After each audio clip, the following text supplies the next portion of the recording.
બધાને નમસ્તે. વિશ્વ અને શરીર બંને ગુણ પર આધારિત છે.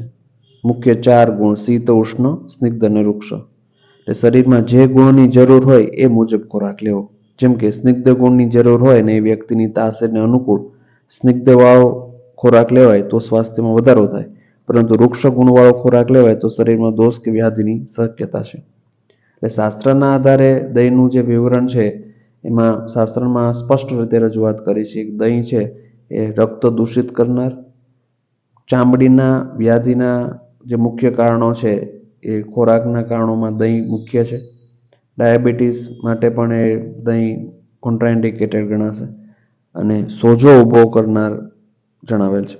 એટલે દહીંથી લોહી અને મેદ ધાતુ બગડે, એટલે દહીંનો સોજો કરવાનો ગુણ હોય એટલે યોગ્ય વ્યક્તિએ દહીં લેવું પડે, અન્યથા વ્યાધિનું કારણ બનવાની શક્યતા છે. એટલે દહીંના જે સામાન્ય ગુણો છે એમાં દહીં સ્વાદમાં ખટાશ અને પાકમાં પણ ખાટું છે અને તાસીર એની ગરમ છે. એટલે સ્પષ્ટ રીતે ઠંડી ઋતુમાં દહીંની અમુક માત્રા જે વ્યક્તિને અનુકૂળ છે અથવા જે ઇન્ડિકેટેડ છે, જેના માટે યોગ્ય છે એ લઈ શકે, પણ અન્ય વ્યક્તિ એક હદથી વધારે દહીંનું સેવન કરે તો વ્યાધિમાં કારણ બની શકે. એટલે દહીંનો સ્નિગ્ધ ગુણ છે એટલે શરીરમાં રૂક્ષતા પણ ઘટાડે. દહીંનો ગુરુ ગુણ છે ભારે છે પચવામાં, એ ભોજનમાં રુચિ વધારે. મુખ્ય ચિંતાના કારણે જેને જમવાનું ન ભાવતું હોય ત્યારે દહીં લેવું અનુકૂળ હોય છે, પણ એ સ્થિતિમાં જ્યારે શરીરમાં સોજાની વ્યાધિ હોય અથવા ચામડીની વ્યાધિ હોય અથવા વધુ પડતો લોહી બગાડ હોય તો એ નુકસાન કરશે. દહીં જઠરાગ્નિને પ્રદીપ્ત કરે, બલવર્ધક છે. એટલે અતિ શારીરિક શ્રમ જ્યારે થયો હોય ને શરીરમાં રૂક્ષતા આવી હોય, બલ ઘટ્યું હોય ત્યારે જેમને અનુકૂળ છે દહીં લઈ શકે. દહીં માંસ તત્વ પર કાર્ય કરે, એટલે જેનું માંસ બળ ઓછું છે, વજન વધારવાની જરૂર છે, એ કાર્શ્યની પરિસ્થિતિમાં સૂકાપણાની સ્થિતિમાં દહીં ઉપયોગી છે. દહીંને મંગલકર કીધું છે એટલે શુભ શકુન કરે. એટલે શુકન કરનારા દ્રવ્યોમાં અથવા તો આપણે જ્યારે યજ્ઞ યાગ આદિ કે કર્મકાંડ કોઈ કરતો હોય તો એ કથાઓમાં પણ પ્રસાદી રૂપે પંચામૃતનો ઉપયોગ થાય, એમાં એક દ્રવ્ય તરીકે દહીંનો ઉપયોગ છે. એટલે આમ સરેરાશ બધા વિચારીએ તો પરિસ્થિતિ એ બને કે એ દહીંનો ગટ એટલે આંતરડા ઉપર અસર છે. એટલે આંતરડા પ્રોબાયોટિક તરીકે જ્યારે કાર્ય કરતું હોય ત્યારે ગુડ બેક્ટેરિયા વધારે, એટલે એનાથી એક પોઝિટિવ ફિલિંગ ક્રિએટ થાય, એટલે જે તે વ્યક્તિ છે એ પોતે લાગણી સબર થવા પ્રયત્ન કરે. પણ ઓલરેડી જેમાં બેક્ટેરિયલ ઇન્ફેક્શન લાગેલું હોય અથવા તો એવા પ્રકારના સંજોગો હોય કે જેમાં દહીં છે એ વ્યાધિનું કારણ બનતું હોય તો એ સમયમાં દહીંનો ઉપયોગ નહીં કરી શકાય. શાસ્ત્રમાં ગાયના દૂધમાંથી બનેલું દહીં અને ભેંસના દૂધમાંથી બનેલું દહીં એ બંનેના જુદા ગુણ આપ્યા છે. એટલે મુખ્ય ગાયના દૂધમાંથી દહીં જે બન્યું છે, પવિત્રતા, રુચિપ્રદ, દીપન એ મુખ્ય ગુણ છે. ગાયનું દૂધમાંથી દહીં બન્યું છે તો એમાંથી છાશ બની છે તો એ વાયુને ઘટાડશે, કફને અતિશય વધારશે નહીં. પણ જે ભેંસના દૂધમાંથી દહીં બન્યું છે તો એ કફનો વધારો કરે. એટલે જેમને મેટાબોલિક ડિસઓર્ડર છે, કોલેસ્ટ્રોલ, ડાયાબિટીસ, હાઇપરટેન્શન, એ બધાને રૂટીનમાં ગાયના દૂધમાંથી બનેલું દહીં અને છાશ લેવા યોગ્ય છે. પણ જેમને વજન વધારવાની આવશ્યકતા હોય અને વારંવાર શરદી, કફ વગેરે ન થતા હોય એમને ભેંસના દૂધમાંથી દહીં છાશનો અનુકૂળતા રહે. એટલે દહીંનો મુખ્ય જે પ્રયોગ છે, ઉપયોગ છે, એ ઝાડાની સ્થિતિમાં વધારે ઉપયોગી છે. એટલે પ્રોબાયોટિક તરીકે જ્યારે આવશ્યકતા હોય ત્યારે દહીં ઉત્તમ નેચરલ પ્રોબાયોટિક ગણાય. ભોજનની રુચિ વધારવામાં દહીંનો ઉપયોગ થાય છે. જેમના શરીરમાં પાણીનું પ્રમાણ ઓછું થયું હોય અને મૂત્રમાં અટકાવ આવ્યો હોય એ સ્થિતિમાં યુરિનરી બ્લેડર એટલે મૂત્રાશયમાં જ્યારે ક્લેદ વધારવાની જરૂર હોય, ચિકાસ વધારવાની જરૂર હોય ત્યારે દહીંનો ઉપયોગ કરાય. કાર્શ્ય એટલે વજન વધારવા માટે ઉપયોગી છે. સ્પષ્ટ રીતે જાણ કરેલ છે કે દહીં ગરમ જે ઋતુ છે, શરદ, ગ્રીષ્મ અને વસંત, એમાં ન લેવું. અને દહીં રક્તની, પિત્તની અને કફની વ્યાધિમાં હાનિકારક છે. એટલે દહીં ચામડીની વ્યાધિ, તાવ, બ્લીડિંગ ડિસઓર્ડર્સ, એસિડિટી, હૃદય, લીવર, કિડની સંબંધિત સોજાની વ્યાધિઓ, શરદી, સાઇનસ, આંખની વ્યાધિ અને એલર્જીમાં લેવું હિતાવહ નથી.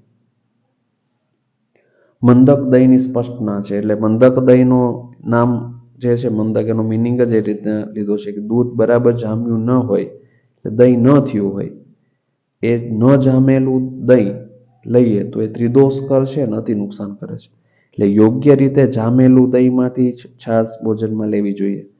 ખાટું દહીંને મોળું કરવા માટે ઘણી બધી વાર વ્યવહારમાં વ્યક્તિ દૂધ ઉમેરે અથવા ઓછા સમય માટે દહીંને મેળવે અને પછી એ કાચું રહેલું દહીં બાળકોને કે વડીલો કે વ્યક્તિઓ લેતા હોય છે, પણ જે સ્વાસ્થ્ય માટે અતિશય હાનિકારક છે.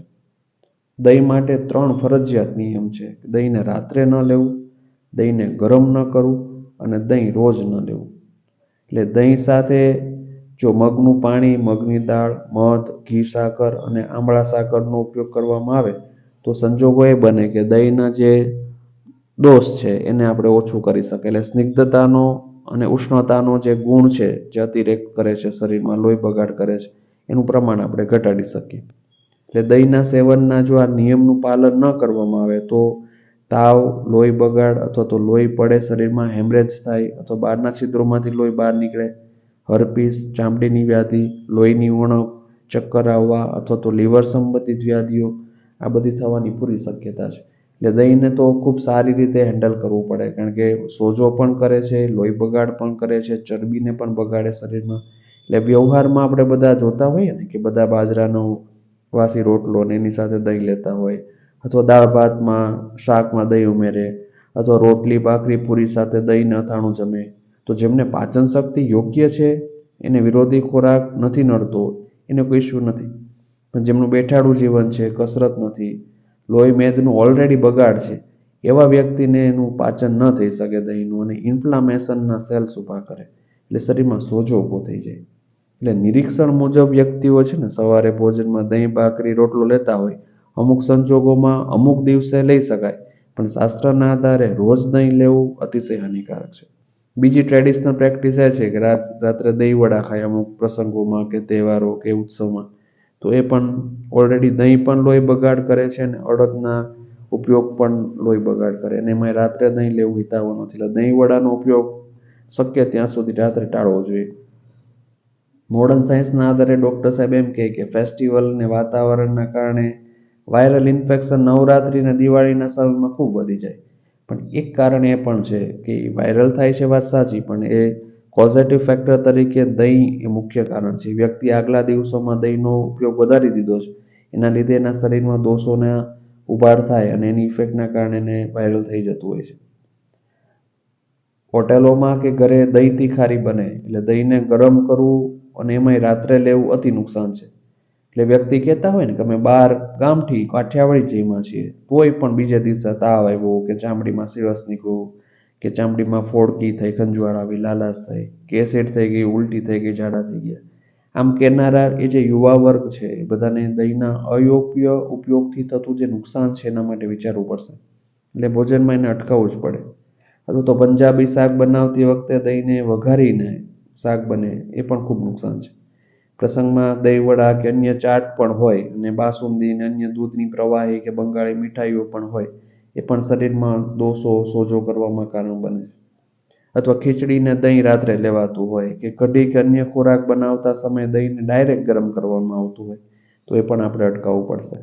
છાશને ગરમ કરી શકાય, પણ દહીંને ગરમ નહીં કરી શકાય. એટલે સારાંશ તરીકે દહીં માટે આટલું ફરજિયાત ધ્યાન રાખવું રહેશે. શરીરમાં સોજો હોય, ચામડીની વ્યાધિ હોય, ડાયાબિટીસ હોય, લોહી અને મેદધાતુ દૂષિત હોય, તો એ વ્યક્તિને દહીં ન લેવું ખૂબ નુકસાન કરે છે. દહીંને ફરજિયાત ગરમ ન જ કરવું, રોજ દહીંને ન લેવું અને રાત્રે દહીંને ન લેવું. અને જો જે વ્યક્તિને અનુકૂળ છે દહીં તાસીરને, એ વ્યક્તિએ પણ આમળાનો પાવડર અને સાકર બંને સમભાગ એક સરખા ભાગે બરાબર રીતે મેળવી કૂટી ને આશરે 1 ગ્રામ 1 ચમચી દહીંમાં 1 ગ્રામ એ પાવડર ઉમેરી અને પછી જો વ્યક્તિ દહીંનું ગ્રહણ કરે તો એને દહીંનો સોજો કરવાનો જે ગુણ છે એ ઘટી જાય. દહીં લેવા માટે યોગ્ય વ્યક્તિ એનો ઉપયોગ કરી શકે, પણ દહીં વ્યાધિનું કારણ ન બને એ ધ્યાન રાખીને દહીંનું ગ્રહણ કરવું. બધાને નમસ્તે.